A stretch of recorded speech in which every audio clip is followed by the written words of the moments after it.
सुनिए काव्य ग्रंथ मंत्र श्लोक स्तोत्र भजन एवं धर्म के साथ जुड़ी कथाएं। कृष्णाय वासुदेवाय हरे परमात्मने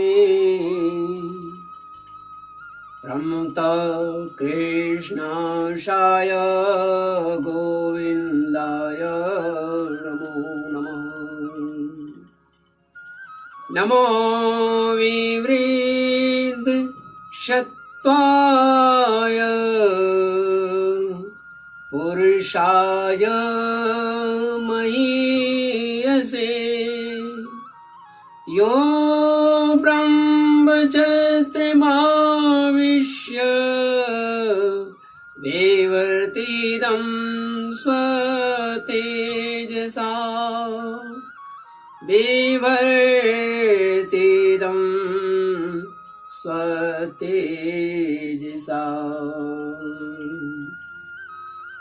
एकदन्ताय विद्महे वक्रतुण्डाय धीमहि तन्नो दन्ती प्रचोदयात्। नमो दिव्यै मादिव्यै शिवायै सततं नमः। नमः प्रकृत्यै भद्रायै नियता प्रणतास्मिताम्। लालिते हलाले लसे अरुदर लाल लंगूर ब्रज्यते दानव दलन। जय जय जय कपीशूर। हे हनुमान दया के निदान सुजान सुनिए बिनती एक मोरी। श्री रघुनंदन के प्रिय भक्त कृपा कर देखऊं तुम मौरी।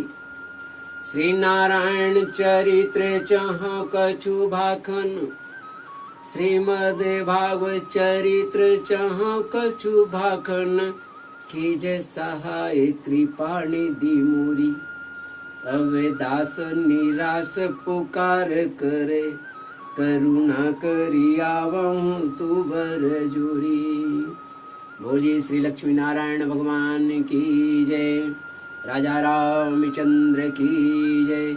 हनुमत लला की जय। काव्य रूप में श्रीमद् भागवत महापुराण की प्रथम खंड के पंचम स्कंद के अथ चतुर्दशोऽध्याय भट्टाटवी का स्पष्टीकरण।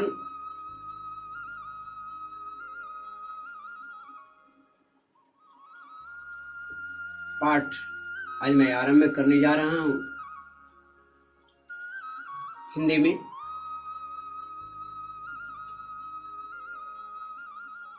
सुखदेव जी कहते हैं कि राजन, देहाभिमानी जीवों के द्वारा सत्वादिक गुणों के भेद से शुभ अशुभ और मिश्र मिले हुए तीनों प्रकार के कर्म होते रहते हैं। ये तीन तरह के जो कर्म हैं वे निरंतर होते रहते हैं। उन कर्मों के द्वारा ही निर्मित नाना प्रकार के भिन्न भिन्न प्रकार के शरीर के साथ होने वाला जो संयोग और वियोगादि कर्म है या वियोगादि रूप अनादि संसार जीव को प्राप्त होता रहता है और उसके अनुभव के 6 द्वार है, मन और 5 ज्ञानेंद्रिय। ये 6 द्वार हैं, उनसे विवश होकर वह जीव सुह जो है, जीव सुह मार्ग भूलकर भयंकर वन में भटकते हुए धन के लोभी बंजारों के समान परम समर्थ भगवान विष्णु के आश्रित रहने वाली माया की प्रेरणा से बिहड़ वन में दुर्गम मार्ग में पड़कर संसार वन में वह जा पहुंचता है। यह वन शमशान के समान, यह जो वन है वह शमशान के समान अत्यंत अशुभ है। इसमें भटकते हुए उसे अपने शरीर से किए हुए कर्म का फल भोगना ही पड़ता है। यहां अनेकों विघ्नों के कारण उसे व्यापार में सफलता नहीं मिलती।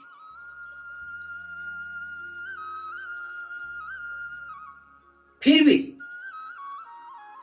तो भी यह अपने उसके श्रम को शांत करने वाले जो भगवान श्री हरि हैं, गुरुदेव हैं, मां आद्याशक्ति हैं, इनके चरणारविंद मकरंद मधु के रसिक भक्त भ्रमरों के समान भ्रमरों के मार्ग का अनुसरण करते हुए अनुसरण नहीं करते हैं।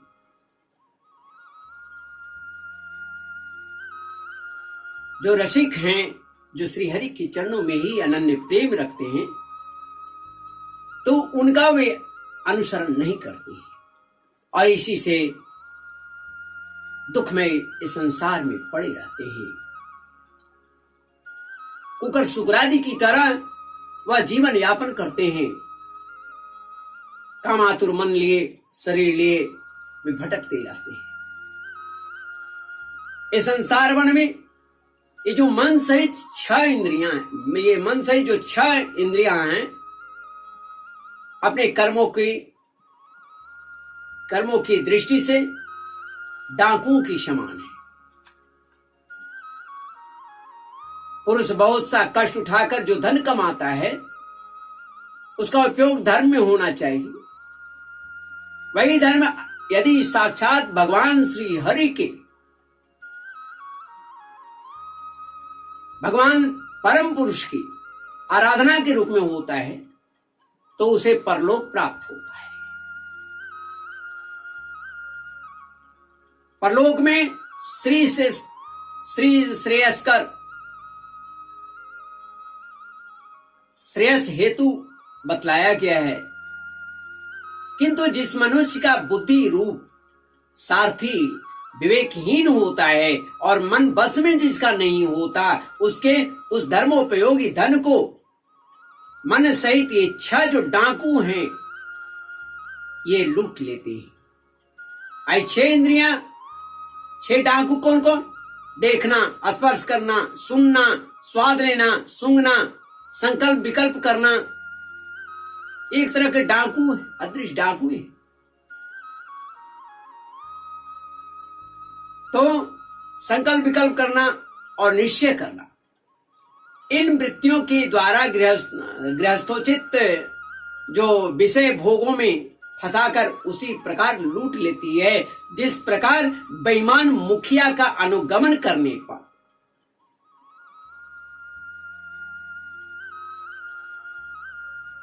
जो बेईमान मालिक है, उसका अनुगमन करने वाले एवं असावधान जो बनिया होता है, असावधान बनिया के दल का धन जो है चोर डाकू लूट ले जाते हैं। यही नहीं, इस संसार में, इस संसार रूपी जो वन है, इस संसार रूपी जो जंगल है, इस जंगल में रहने वाले उसके कुटुंबी भी, जो नाते में तो वह उनकी स्त्री है, उनके पुत्र हैं, उनके भाई हैं, स्त्री पुत्रादि कहे जाते हैं, किंतु कर्म जिनके साक्षात भेड़ियों और गिदड़ों के समान होता है। इनके कर्म जो है गिदड़ों और सियारों के समान होता है। कोई कुछ के लिए लूट लिया, मांग लिया, छीन लिया, कोई कुछ के लिए आदेश कर दिया। तो ये गिदड़ भेड़ियों की तरह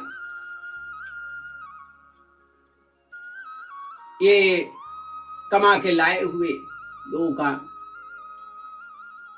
मालिक का सब कुछ छीन जाता है। कहा जाता है कि जो कमा के आता है, जबकि वह मेहनत, वह कार्य करता है अपने पुत्रों के लिए, अपनी पत्नी के लिए, लेकिन किसी ने कहा है कि जो कमाता है उसी को बासी रोटी मिलती है, उसे ही ठंडी रोटी खानी पड़ती है। सभी तो गरम गरम खा लेते हैं, लेकिन उनको ही ठंडी रोटी प्राप्त। तो उस अर्थ लोलुप कुटुंबियों के धन को उसकी इच्छा न रहने पर भी, उसकी मन न रहने पर भी उसके देखते देखते इस प्रकार छिन जाता है, जैसे भेड़िया गडरिया से सुरक्षित भेड़ों को भी उठा कर ले जाता है। गडरिया वहां मौजूद है, फिर भी चुपके से भेड़िया उसे ले जाता है, छीन कर। चुपके क्या, कभी प्रत्यक्ष रूप से उसे उठा करके लेके चला जाता है। गडरिया कुछ कर नहीं पाता है। जिस प्रकार यदि किसी खेत के बीजों को अग्नि द्वारा जला न दिया जाए तो प्रति वर्ष जोतने पर भी खेती का समय आने पर फिर झाड़ झकाड़ लता तथा तीर्ण आदि ये स्वतः ही उपज आते हैं, स्वतः ही पैदा हो जाते हैं।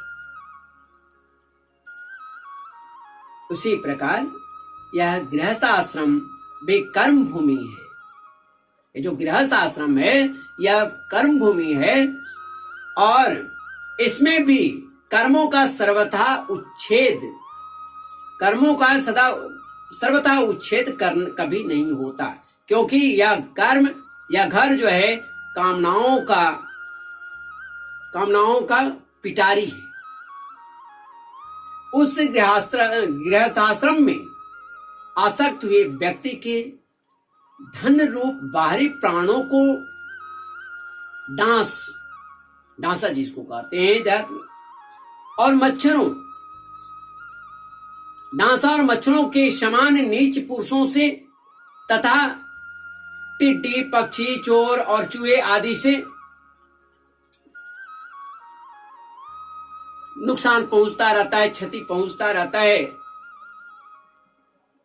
कभी इस मार्ग में भटकते या अविद्या, कामना और कर्मों से कलुषित हुए अपने चित्त से दृष्टि दोष के कारण इस मर्तलोक को, इस मृत्यु लोक को, जो गंधर्वों के नगर के समान बिल्कुल असत्य है, सत्य समझने लगता है। यहां जो जन्म लिया है उसे मृत्यु प्राप्त होगी।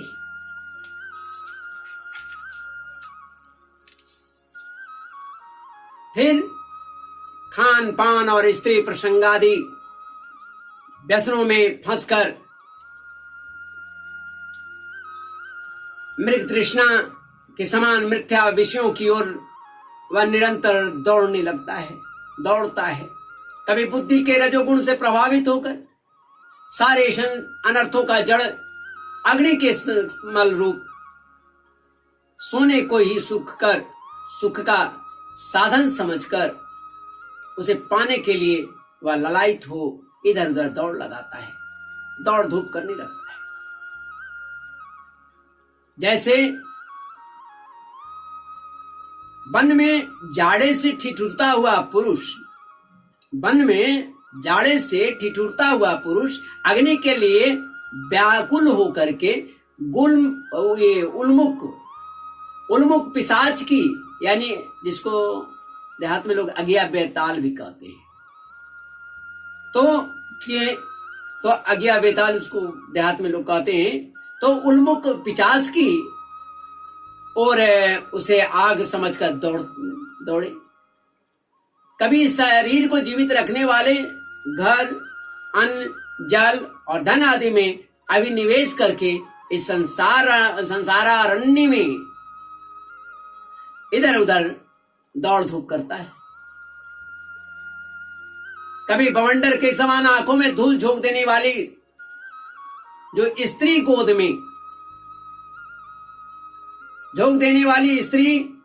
गोद में बैठा लेती है, तो तत्काल रागांध सा होकर के, राग में अंधा सा होकर सत्पुरुषों की मर्यादा का भी वह विचार नहीं करता है।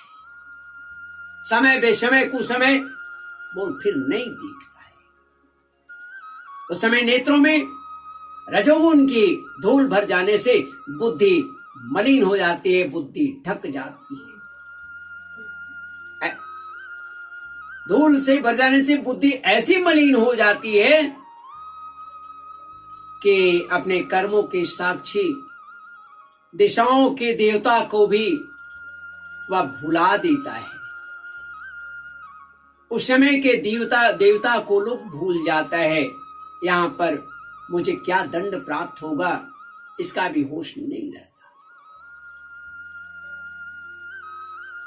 कभी अपने आप ही एकाध बार विषयों का मिथ्या तत्व जान लेने पर वे अनादि काल से देह में आत्मबुद्धि रहने से विवेक बुद्धि नष्ट हो जाने के कारण उससे मरुमरीचिका तुल्य विषयों की ओर ही फिर दौड़ने लगता है।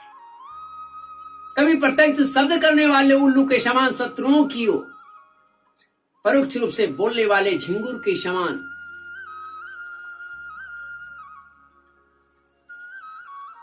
राजा की अति कठोर एवं दिल को दहला देने वाली डरावनी डांट डपट से इसके कान और मन को बड़ी व्यथा होती है।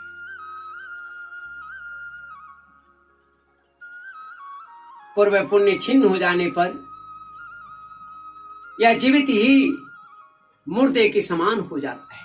जब पुण्य का क्षय हो जाता है तो वह मुर्दे के समान हो जाता है। और जो कारस्कर एवं कागतुंड आदि जहरीले फलों वाले जो पाप वृक्ष हैं, इसी प्रकार की दूषित लताओं और विषैले कुओं के समान तथा जिनका धन श्लोक और परलोक दोनों के ही काम नहीं आता, तो जीते हुए भी वह मूर्ति के समान है। उन कृपण पुरुषों का आश्रय जो जीते हुए भी मुर्दे के समान है, उस कृपण पुरुषों का आश्रय लेता है। कभी असत पुरुषों के संग में, दुष्टों के संग में, पाप बुद्धि वाले के संग में पड़ जाने से बुद्धि बिगड़ जाती है। बिगड़ जाने के कारण सूखी नदी में गिरकर दुखी होने के समान, जैसे सूखी हुई नदी में गिर जाने से दुख होता है, उसी प्रकार इसी लोक और परलोक में दुख देने वाले पाखंडों में वह फंस जाता है। जब दूसरों को सताने से उसे अन्न भी नहीं मिलता, तब अपने सगे जो जन्मदाता हैं पालन करती है।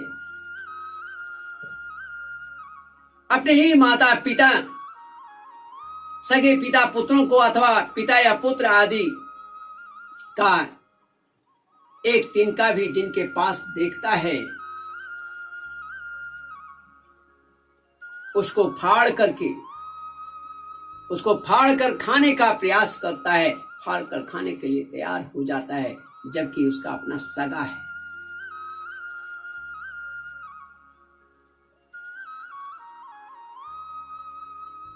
कभी दावानल के समान प्रिय विषयों से शून्य एवं परिमाण में दुख में घर में पहुंचता है, तो वहां इष्ट जनों के वियोगादि से उसके शोक की आग भड़क उठती है और उससे वह संतप्त होकर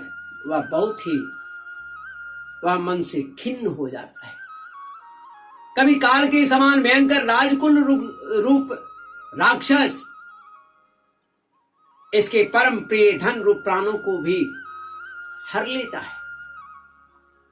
जिसको धन में ही प्राण बसता है, वह धन को ही हर लेता है। उसको दंड लगा करके, कर लगा करके उसका हरण कर लेता है।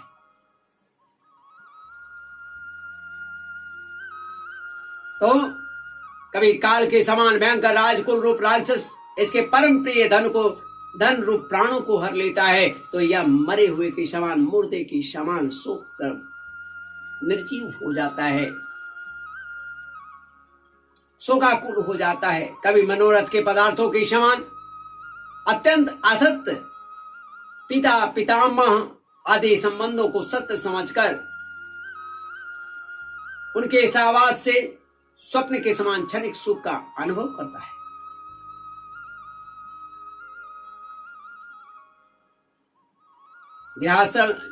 गृहस्थाश्रम के लिए जिससे कर्म विधि का महान विस्तार किया गया है, उस अनुष्ठान किसी पर्वत की कड़ी चढ़ाई के समान ही है। लोगों को उस ओर प्रवृत्त हो देखकर उनकी देखा देखी जब यह भी उसे पूरा करने का प्रयत्न करता है, तब तरह तरह की कठिनाइयों से क्लेशित होकर कांटे और कंकड़ों से भरी हुई भूमि में पहुंचे हुए व्यक्ति के समान यह दुखी हो जाता है।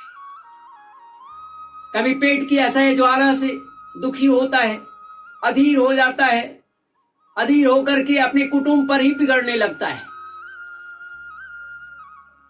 फिर जब निद्रा रूप अजगर के चंगुल में जब वह फंस जाता है, तब अज्ञान रूप घोर अंधकार में डूबने लगता है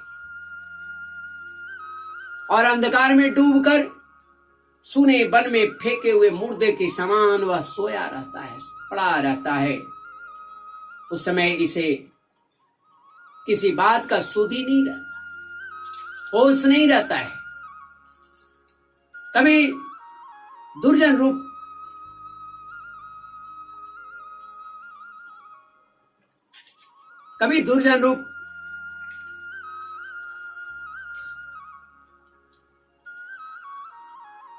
यहाँ पर अथ चतुर्दशो अध्याय 14वां अध्याय भट्टाटवी का स्पष्टीकरण का के रूप में यहाँ पर समाप्त होता है।